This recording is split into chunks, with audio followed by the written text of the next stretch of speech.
Good morning. Today we're going to talk about the U.S. Constitution and the establishment of the new country. Once we fought the American Revolution, which was the lesson before, we now had the task of creating our own country, our own government, our own constitution.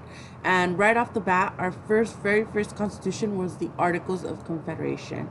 The Articles of Confederation was created by the Continental Congress, so by the colonies. They all came together and created a new government, a new set of laws called the Articles of Confederation. That was known as the U.S. first form of government. So the U.S. first form of government, it was not the U.S. Constitution, it was the Articles of Confederation. Under the Articles, powers were divided between the state and the federal government. But most importantly, what the main thing about the Articles was that because we were fearful of a strong central government, remember we just fought a war against the British to win our independence, we didn't want power all in one central federal government. We wanted power with the states. So most power in the Articles of Confederation lay with the states because colonists feared a strong central government. Remember, we just fought a revolution against it. Some of the problems with the Articles of Confederation was that it had no teeth. Because most of the power laid with the state, it didn't have a military, it didn't have any form of enforcing the law, so it had no teeth. It could not levy or collect taxes, so it was a government by name that didn't have the power to collect taxes and fund the country and run the country how that you need.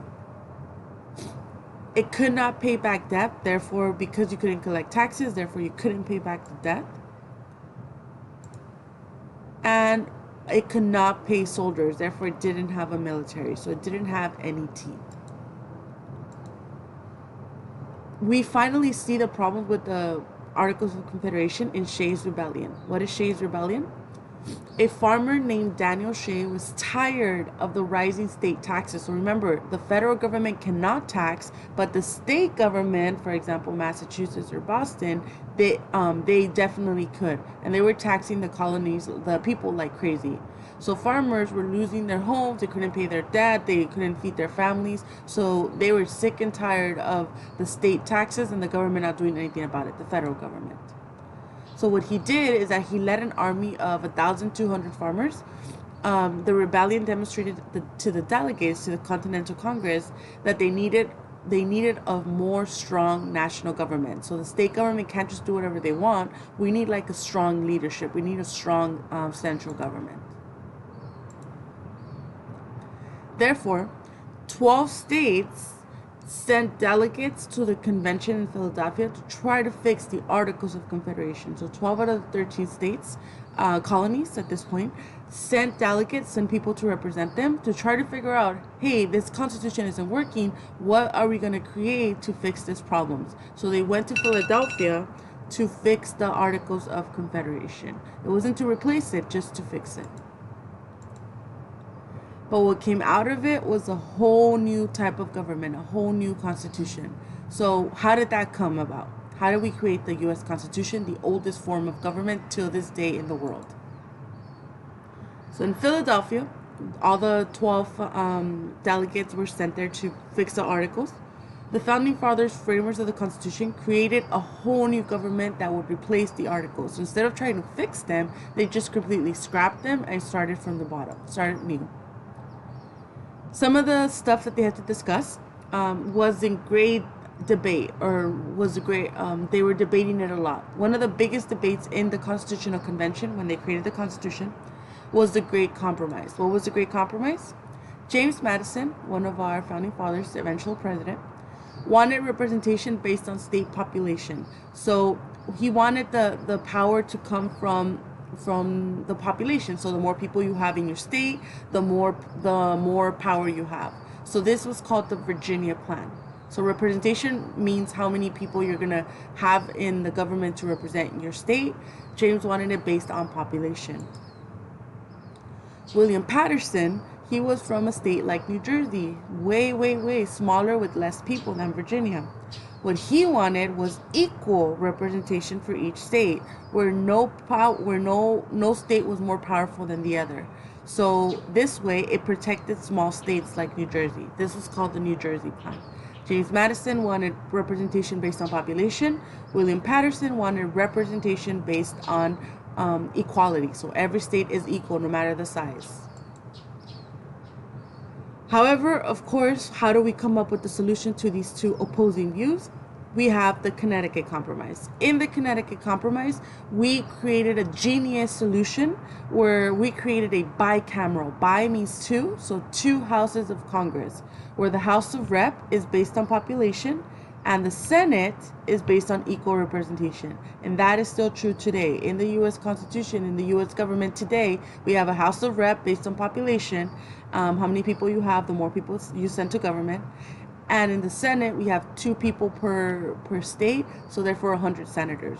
That is still very relevant today, and it was a big, big, big win for the Constitutional Convention, the Great Compromise. The next issue that we wanted to that they dealt with was slavery. So the slavery issue threatened to end the debate. It was a big issue back in the day, even today. Southern states wanted slaves to count as part of the population. Remember, Virginia has big plantations, so they wanted the slaves to count as part of the population. But they would not have the right to vote. So they would be counted as people, just not have any rights to the people. So they wanted their cake and to eat it too. The northern states argued no, since they would give the South more power. So the northern states didn't want southern states to have more power because slaves would definitely give them the South more power. So this was a big, big argument, and it threatened to end the conversation. Therefore, another compromise happened, which was called the 3/5 compromise. What that means is that slaves would be counted as 3/5 of a person. So 3/5 of a person. So for every 5 slaves, 3 of them would be counted. A slave would be counted as 3/5 of a person. Now, another form of the Constitution, another form of the government, the Constitutional Congress created, was that the founders created 3 branches to check and balance their powers. Remember, we were freaking out that we didn't want power in one place. We just fought a revolution against it. We don't want power all in one place. So they decided to divide it into 3 branches: the legislative, the executive, and the judicial. The executive is where the president is, president and vice president. The legislative is where Congress is. Remember, the House of Reps and the Senate, with the population and the equal representation. And the last one is the judicial, where the Supreme Court sits. So we have power divided into 3 houses that are equally balanced, where they could check and balance each other. The new system of government is called federalism. So this new system of government that we created was called federalism, where power is divided between federal and state government. So when we share the power, that's called federalism, between federal and state governments. And that's what we're going to talk about today in today's lesson. There was Federalists and Anti-Federalists. So now we have this brand new constitution. All we have to do is ratify it, approve it, and get it approved. So there was Federalists who supported it. Remember, Federalists means federal and state government share the power. They wanted that constitution passed and they wanted it done. The Anti-Federalists, they were not so happy with the new government. They were worried about it.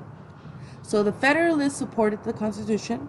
The Anti-Federalists opposed the Constitution because even though they divided the power between federal and state, they still worried that there was not enough rights protecting the people. So they wanted a Bill of Rights. So the Anti-Federalists wanted a Bill of Rights before they approved the new Constitution.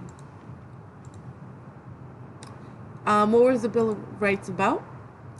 The reason that we have the Bill of Rights in our Constitution is because of the Anti-Federalists. Let's see what they are about. The First Amendment guarantees citizens the right of freedom of religion, of speech, the press, and political activity. So people have the right to pretty much say whatever they want and do whatever they want. The Second and the Third Amendment is the right to bear arms, and they cannot house troops by force. Remember during the Township Acts where the British were sending a bunch of soldiers and you had to house them? That no longer was a thing thanks to the Third Amendment. And to bear arms is that you have the right to own guns. Big issue today. The Fourth Amendment prevents against search and seizure. This protects colonists against unequal abuse of power for people. The Fifth through the Eighth Amendment guarantees the right of people accused of a crime, so protection in the courts. And last but not least, the Ninth and the 10th Amendment protects the rights of states, and that's what we're going to be talking about today.